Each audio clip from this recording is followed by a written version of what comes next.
Nasitin wasaba'in, umur umatku itu antara 60 sampai 70. Itu sama Rasul sudah dikasih rata-rata. Berarti kalau ada orang yang usianya di bawah 60 kok sudah diambil terlebih dahulu, ya berarti sama Allah udah dikasih diskon. Tapi kalau udah di atas 70, ya sama Allah dikasih bonus, tinggal kita nih yang mana, kan gitu ya. Maka kalau kemudian Allah itu hanya sekedar memberikan kepada kita waktu kematian yang itu nggak bisa diganggu-gugat. Jadi Allah itu sudah ngasih kepada kita kapan ajal yang itu la yastakhiruna sa'atan wa la yastaqdimun. Nggak bisa maju, nggak bisa mundur. Jadi kalaupun ibu hari ini mulai sadar dengan menjalani pola hidup sehat, ibu nggak mau makan karbo, nggak mau konsumsi gula, nggak lagi gorengan, misalkan ya, pokoknya benar-benar hidupnya sehat lah. Maaf, sehat iya, tapi tidak membuat usia ibu jadi lebih lama dari yang sudah ditentukan.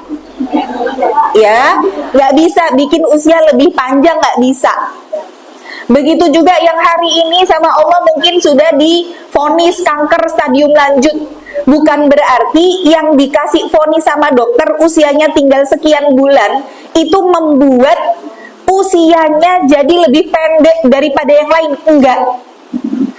Yang namanya waktu kematian itu sama Allah sudah mutlak. Nggak bisa maju, nggak bisa mundur. Tapi Allah mempersilahkan kepada kita untuk seperti apa kita akan dimatikan. Jadi cara kita menjemput kematian itu bukan bagian dari ketetapan Allah secara mutlak. Itu bagian dari takdir. Takdir itu ketetapan Allah yang masih bisa berubah. Berubahnya dengan apa? Ya dengan doa kita, usaha kita, ikhtiar kita maksimal, mengusahakan kita pengen diwafatkan dalam keadaan apa, itu pilihan. Jadi jangan terus kemudian merasa bahwa mesake yo, kok ada orang yang lagi joget-joget terus mati. Itu kok ya Allah tega banget, orang lagi maksiat kok diwafatkan. Enggak, orang meninggal dalam keadaan joget-joget itu bukan ujuk-ujuk, Bu. Bukan tiba-tiba. Tapi itu proses kebiasaan yang sudah dimulai sejak muda. Jadi ketika Rasul bersabda seseorang akan diwafatkan sesuai dengan kebiasaan, maka kalau ibu pengen diwafatkan dalam keadaan terbiasa atau sedang melakukan kebiasaan, kebiasaan itu harus ibu biasakan dan tidak berhenti di usia 40 tahun. Makanya kenapa menjadi tolak ukur usia 40 tahun itu menjadi lonceng kematian pertama dibunyikan. Karena usia 40 itu menjadikan kita punya kebiasaan, yang kebiasaan itu baik, kebiasaan baik atau buruk, yang akhirnya itu nanti akan jadi watak dan karakter. Makanya ibu jangan heran kalau ada orang usia 60 tahun misalkan masih hobi joget-joget, masih suka jalan kemana, anggere wis ra ngopo-ngopo ki bingungi. Ayo neng di, ayo neng di, ayo neng di, misalkan begitu. Ya, itu bukan baru aja, Bu. Ya, itu bukan baru habis pensiun terus pengen melaku-melaku. Enggak, itu kebiasaan dari muda. Ya betul. Jadi ya, kalau hari ini nih misalkan ada orang yang sudah sepuh gitu ya, masih nggak mau sholat, kalau dikasih tahu jek ngeyel, ngerasanya paling bener. Saya bilang bahwa itu bukan menjadi hal yang baru saja dilakukan. Mau istrinya, anaknya nyeramahin, ngasih tahu, bahkan diruqyah sama ustadz sekalipun, biar orang ini berubah, nggak akan berubah. Kecuali kalau memang perubahan itu dari dalam dirinya. Kalau orang sekitar yang berusaha untuk merubah, nggak bisa Bu, karena itu sudah terlanjur jadi watak dan karakter. Gitu ya. Kalau orang Jawa bilang, nek watuk ki jak iso ditambani, nek watak wangel, kan gitu ya. Kalau batuk masih bisa, kita cari obatnya. Tapi kalau sudah terlanjur jadi watak, karakter, nggak bisa. Maka kalau ibu hari ini masih seneng misalkan ya jalan kemana, ngelihat sesuatu pengen gitu ya, oh lagi barang branded, year end sale misalkan ya, wah iki lagi beli satu gratis satu, wah iki zamane lagi ngikutin tren dan lain sebagainya, misalkan masih ada rasa dunia seperti itu, maka usaha ibu untuk merubah yang sudah terlanjur jadi watak itu akan jauh lebih sulit daripada yang umur belum usia 40 tahun. Maka seseorang akan diwafatkan sesuai dengan kebiasaannya. Kalau ibu belum punya kebiasaan baik, harus dipaksain. Sekarang harus memaksakan diri. Mungkin tadi ya lihat orang pengennya jalan-jalan ini, ha ya Allah, wes awakku ki wes balong tua. Kalau jalan Siti, wah mungkin jiwanya masih jiwa anak muda, tapi kondisi fisik tuh nggak bisa bohong. Ketika baru jalan setengah hari, malam sudah rasanya ya Allah, awak wes koyok rontok kabeh. Ibu baru minum es teh siang-siang puana saja, malamnya udah sentrap-sentrup. Mau keluar sedikit nggak pakai jaket aja, malamnya udah masuk angin, kan begitu. Makanya kalau sudah usia di atas 40 itu, ayo kembalilah kepada keluarga. Jangan memperbanyak intensitas dengan orang-orang di luar sana yang kadang nggak jelas gitu loh. Jadi itu perintahnya para ulama gitu ya, sudah tidak banyak memikirkan dunia, sudah kembali kepada keluarga, perbaiki hubungan dengan anak, dengan cucu, di rumah aja ngumpul itu rasanya sudah healing gitu ya, bukan lagi ayo kita healing kemana. Nanti kalau aduh stres ketoke butuh healing, itu stres itu bukan butuh healing, butuh ngaji. Bukan healingnya kurang jauh, ngajinya kurang lama, ngajinya kurang jauh gitu ya. Nah, jadi itu perintahnya para ulama. Dan kalau sudah di atas 40 itu sudah lebih banyak mensyukuri hidup. Lihat apa-apa itu tadi ya, orang tuh kalau kemudian ibu dia banyak melihat dunia, akhirnya standarnya tuh standar dunia. Kalau kemudian hari ini yang jadi standar, oh orang yang cantik itu kayak apa toh? Seng putih, yang tinggi, yang langsing, yang glowing gitu ya.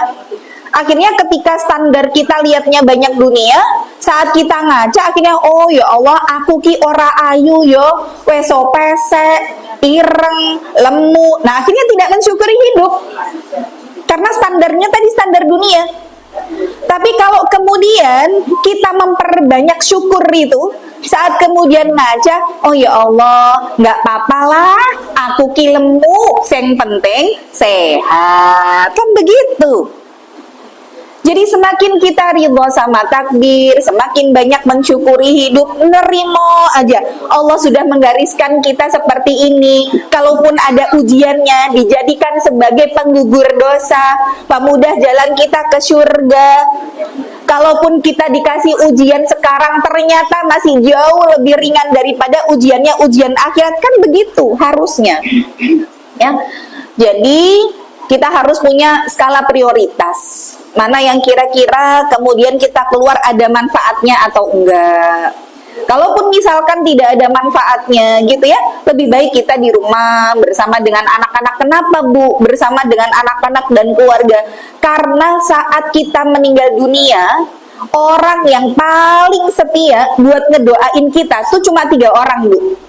1 orang tua, 2 pasangan hidup, 3 anak-anak.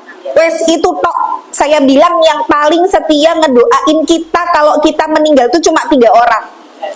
Saya tuh belajar dari kematiannya Ustadz Arifin Badres, yang waktu itu saat beliau meninggal, kemudian saya ikut mensolatkan di masjid. Itu kan banyak dari jamaah kajian beliau, karena yang ibu-ibu kan memang dikhususkan, itu menunggu dari beliau dimandikan sampai dengan disolatkan. Itu di saat kita menunggu jenazahnya, bahkan jenazahnya itu sudah ditaruh di depan akan disolatkan. Loh, itu samping saya aja Bu, itu mayit ustadznya loh yang ada di depan. Tapi kemudian yang samping saya bilangnya apa? Ini kan nanti jam 10 udah selesai toh nyolaten. Yo, habis ini kita kemana yo? Apa awak dewe arep nyoto wae? Tapi soto situ tuh kayaknya penuhi. Yo wes lah, neng tenda biru wae yo, gudeg sambal goreng gitu. Saya tuh cuma mikir gini, ya Allah, ini loh depan itu mayit ustate sisan. Tapi yang diomongin itu sudah dunia, Ibu. Itu saja ustadznya.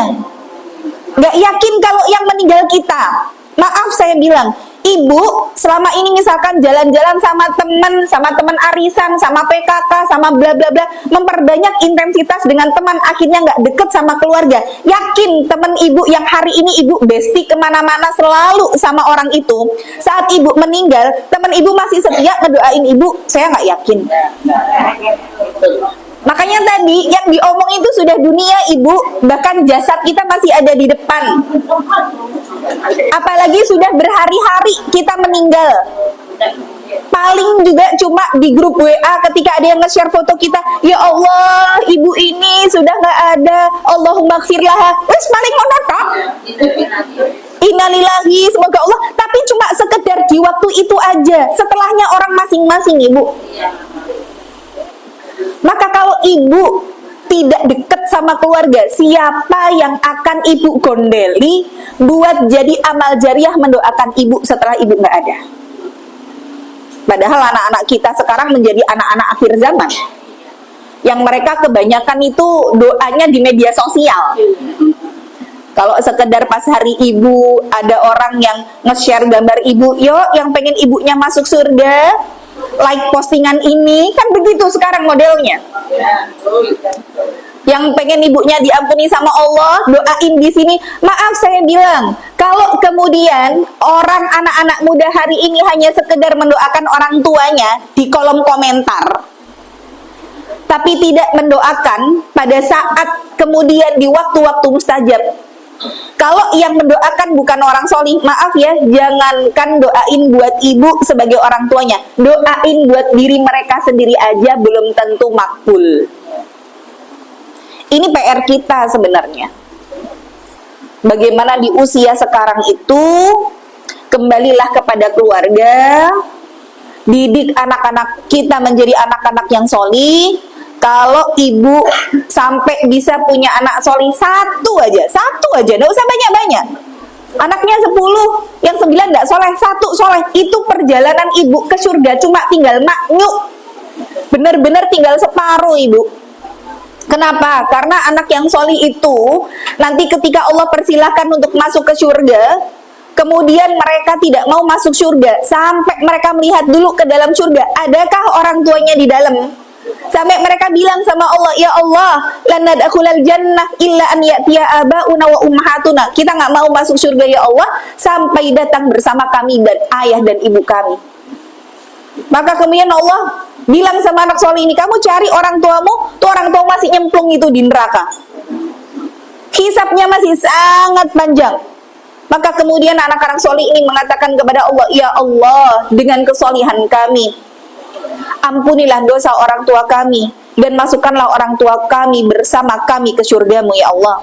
Maka nanti Allah perintahkan kepada para malaikat untuk mencari orang tua yang punya anak-anak yang solih, dikeluarkan mereka dari neraka. Ada yang api neraka sudah sampai setinggi lutut, ada yang sudah sebetis, ada yang seperut, bahkan ada yang sampai seluruh tubuhnya itu sudah dilahap oleh api neraka. Namun dikeluarkan oleh Allah karena mereka punya anak-anak yang solih, dan dipertemukanlah di depan pintu surga. Dan di situ Allah kemudian katakan, udkhulul jannah antum wa abaukum tukhbarun, silahkan masuk surga bersama dengan ayah dan ibu kalian. Digandeng tangan bapak ibunya untuk bisa masuk surga bersama-sama. Itu anak solih. Maka yuk, sudah usia di atas 40, apalagi sudah di atas 60 tahun, ada banyak hal yang harus kita perbaiki dan Allah masih ngasih kita kesempatan karena Allah sayang sama kita.